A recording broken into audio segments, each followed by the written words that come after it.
Olá, sejam bem-vindos à nossa aula de língua portuguesa para a terceira série do ensino médio da Rede Estadual de Goiás.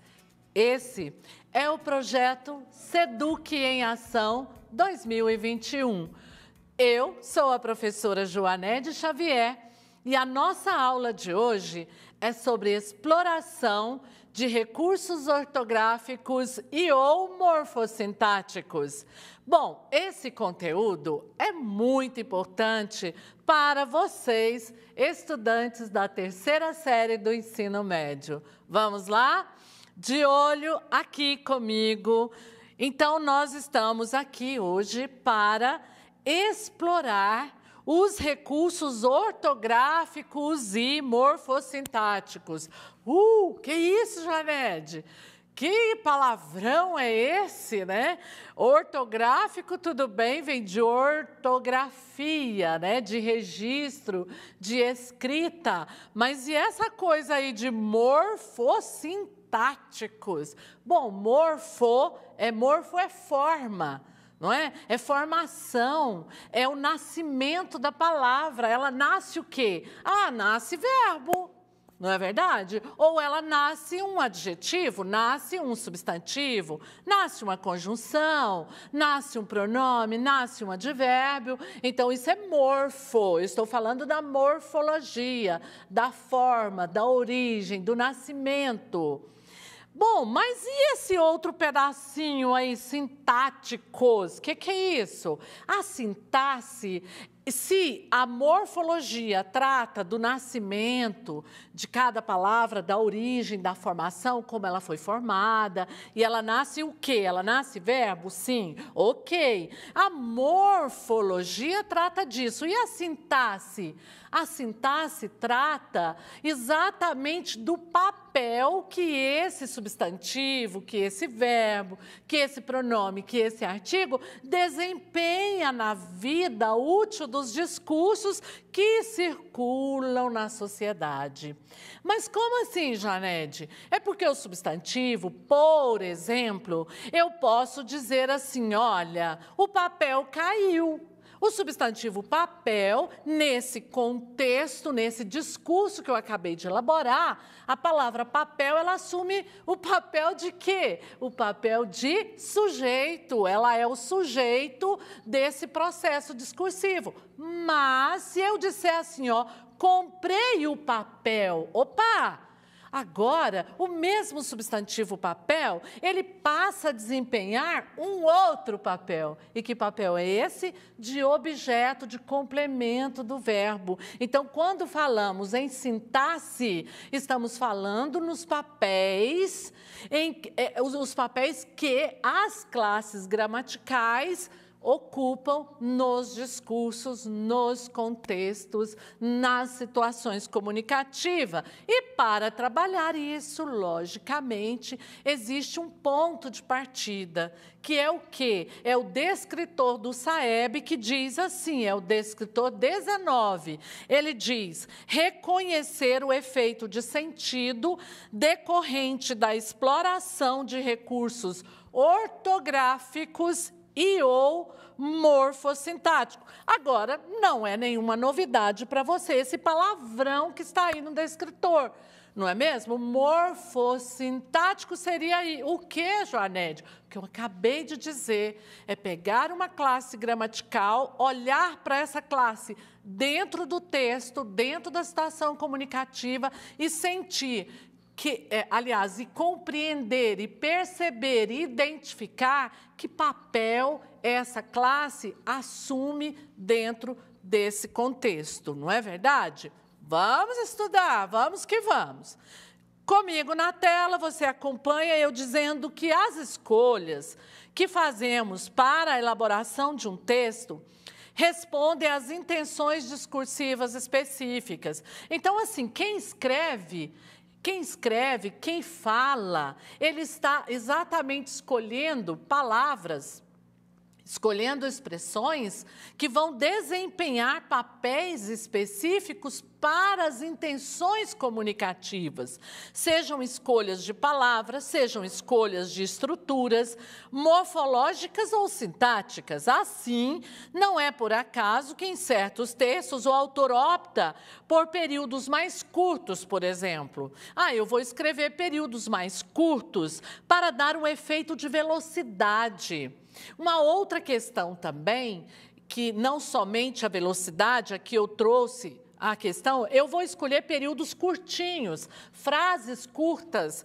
Para quê? Para gerar uma ideia de velocidade, mas não somente isso. Hoje nós temos declaradamente uma modalidade de escrita, de fala, que é a comunicação simples. E a comunicação simples, ela tende verdadeiramente, como diz a palavra, simplificar. Então, por isso, a opção por frases curtas, para quê? E além de curtas, também um vocabulário, uma escolha lexical mais simples. Para quê? Para democratizar a compreensão dessa informação. Essa é a bandeira levantada, é a nova modalidade da comunicação no meio empresarial, nas universidades, nas instituições públicas, os comunicados que nós sabemos que são de vários interesses, de vários interlocutores, nós precisamos buscar isso. Então, além de períodos curtos, de frases curtas, gerar velocidade, também gera clareza. Bom, ou então pode optar por inversões. Então, eu não coloco aquela sequência, né? Sujeito, verbo, seu complemento. Eu posso fazer inversões na estrutura do período, na estrutura da frase. Mas essas inversões de segmentos, elas surtem qual efeito? Um deles, por exemplo, é o de estranhamento, é o de impacto. Então, eu quero impactar, eu quero encantar o meu leitor, o meu receptor, e eu faço as inversões exatamente para tornar a mensagem mais bonita. E é claro que contraria o primeiro caso, que é a clareza, que é a objetividade, que é a simplicidade, tá? Mas aí depende da situação comunicativa na qual eu estou inserida. Então, é importante observar que, mais do que identificar a estrutura sintática apresentada, é necessário que você saiba e que você tenha noção dos efeitos que essas estruturas trazem para o processo da comunicação. Com este descritor, então, pretende-se avaliar a habilidade de um estudante, identificar o efeito de sentido que decorre dessas variações relativas aos padrões gramaticais da língua. E agora, um momento muito bom. Olha aqui, vem aqui comigo, vamos lá. Nós vamos agora exercitar. Olha que coisa bacana. Praticar. Então, comigo na tela, de olho, ouçam. Você não entende nada. Quando eu chego em casa, nada me consola. Você está sempre aflita, lágrimas nos olhos, de cortar cebola. Você é tão bonita. Você traz a Coca-Cola, eu tomo. Você bota a mesa, eu como, eu como, eu como, eu como, eu como. Você não está entendendo quase nada do que eu digo. Eu quero ir-me embora, eu quero dar o fora. E quero que você venha comigo, e quero que você venha comigo. Eu me sinto, eu fumo, eu me sento, eu fumo, eu como.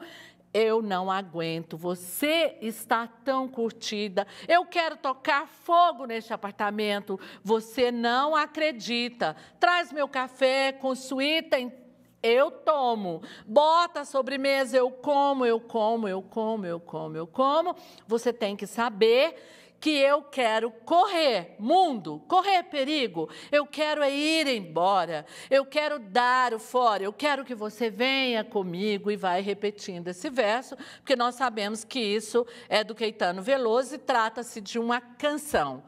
Esse texto, vocês perceberam, entre outras repetições, entre outras, porque tem muitas, para provocar musicalidade, mas a repetição do verbo querer, que eu marquei aí, eu quero, nós sabemos que, analisando aí a estratégia que o Caetano utilizou para a escrita desse texto, né, essa repetição lexical, repetição da palavra, do verbo querer, com o propósito de reforçar a expressão de um desejo. Então, eu quero, isso traduz-se numa intensidade do desejo dele revelada aqui através ou por meio da repetição. Assim, a função textual do recurso em foco deve ser identificada, sabendo diferenciá-la de outras que também seriam possíveis pelo uso do mesmo recurso expressivo.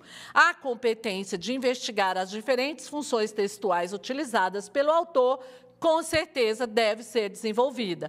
Vamos exemplificar mais um pouquinho comigo na tela? O macaco perante o juiz de direito. Triste fim de Policarpo Quaresma. Provavelmente você já tenha lido esse romance, não é verdade? Só um trechinho dele. Andava um bando de macacos em troça, pulando de árvore em árvore nas bordas de uma grota. Eis senão quando um deles vê no fundo uma onça que lá caíra.